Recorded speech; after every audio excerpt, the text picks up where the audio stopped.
But first, we are in the middle of the busiest week of earnings season, and it's been judgment day for a lot of stocks out there. We've had some big winners like Eli Lilly this morning, some big losers like Netflix, which is now down double digits since its report last week. But check out what's on deck to report this week. Oh, Gilligan's Island. McDonald's, one of the losers heading into the report, down 4% in the past month. Boeing is up 6%. Facebook also up 6%. Gilead up 9% in the month leading up to its earnings. So how do you separate the future winners from the losers here? There's no other way but to play.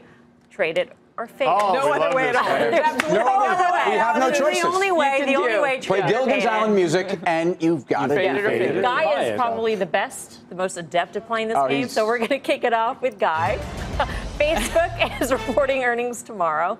You trade it or you fade it. So trust it or flush it. That's what I came out. You like that? Is that better? No. Much more. Because I had buy it or deny it. Nobody liked that. That sounds awfully close to something else. Which You don't I'm like not trust it or flush it? I'm trying, though, because trade it or fade it. We've had this conversation. Trade it doesn't means make you sense. Want to own I'm going to say fade it. I'm going to say fade it. So you want to sell it.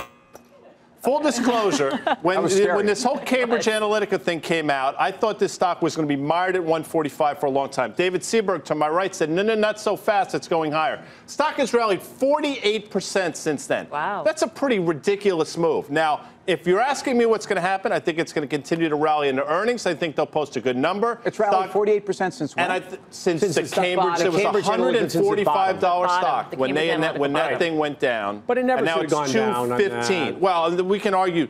My point is this: great numbers, fade it post earnings. So flush it after they. Thank you. Fade it.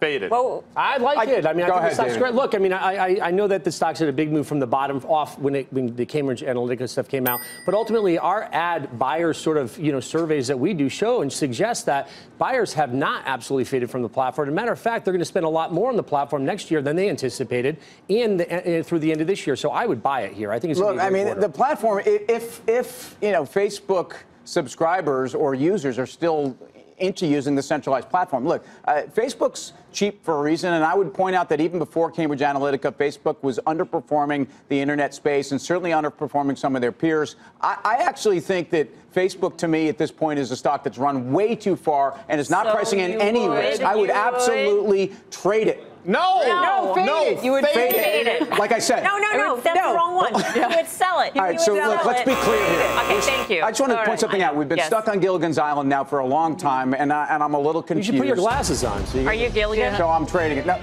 well, I don't know. We should actually decide who on this desk is who. I know. Yeah. Obviously, Guy is the professor. Mr. Howell. Hands down, Howell. Okay, Karen, you're a shareholder. Well, I'm a shareholder. I don't agree with almost every word that just came out of your mouth regarding Facebook. Thank you. But often I do. But in this particular case, I don't. I mean, that last quarter they put up was stunning, right? And then yesterday we saw Google, Alphabet's numbers also stunning. So unless you really think that Alphabet's just taking share, which I do not. I believe that the pie is growing and that they are going to be a huge beneficiary. And I mean, the value of Instagram. I am long. I think that the GDPR actually is a benefit to both them and to Alphabet. I am trading it. All right, let's get to the loser of the group here. Do you remember the loser? Guy? No, that was a joke. I just everybody's I should have said me. I'm sorry. Full of vinegar tonight. All right, McDonald's is the loser of the group, and it goes to Tim. Trade it or fade it?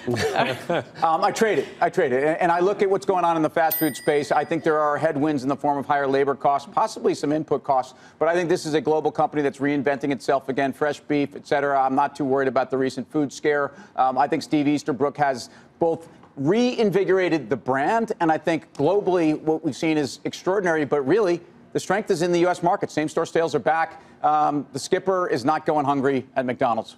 I agree. I think Easterbrook's done an amazing job here. I think you say fresh beef is coming back. They are absolutely bringing it back. I think their menu selections have improved. This is a stock I absolutely would buy here. I think for the long term, you can't go wrong owning McDonald's.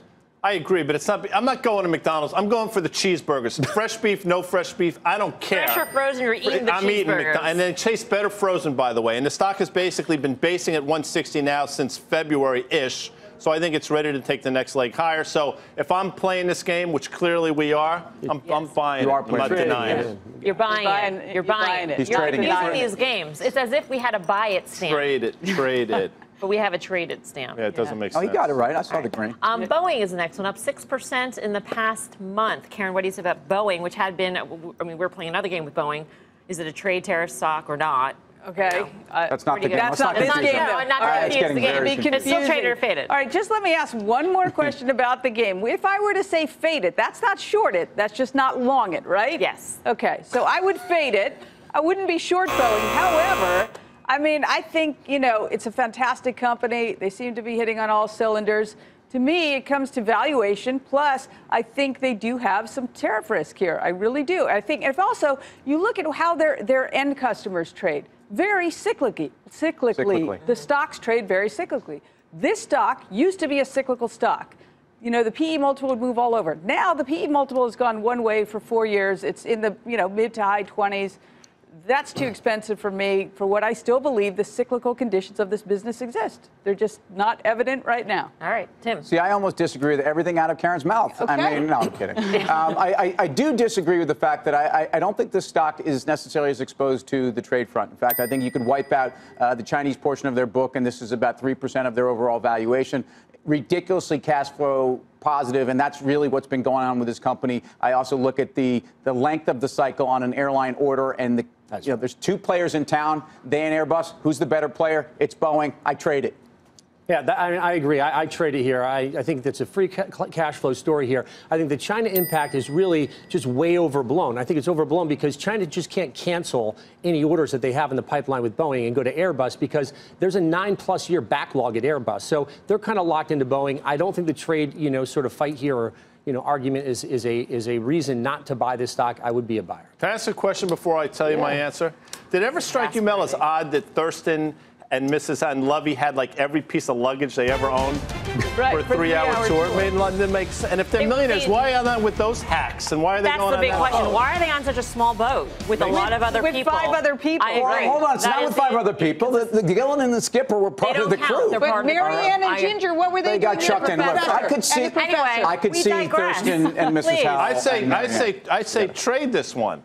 And listen, I know what Karen's saying. It probably is a little ahead of its skis. But if you look at what Lockheed Martin said, tremendous quarter. Boeing's quarters are nothing to sneeze at. I think valuation actually might be reasonable. And I think there's a very good chance it takes out the all-time high we saw earlier this year. Last but not least, the big winner, Gilead, up 9% in the past month, along with a stealth rally in the biotech sector overall. Look, I think Gilead's a buy here. I mean, I've been saying that for a long time. I think they're going to make a meaningful acquisition. That's going to be transformative for them. But I look at numbers and say the setup going into earnings is actually pretty good. I mean, last quarter, their HCV franchise, Street was modeling numbers just way too high.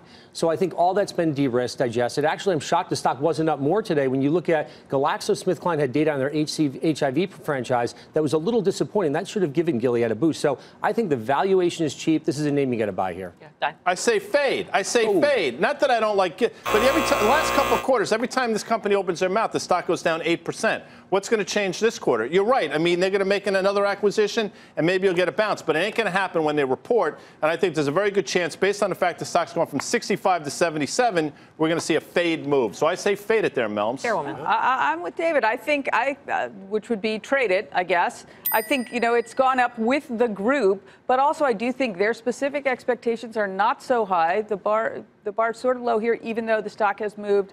I trade it.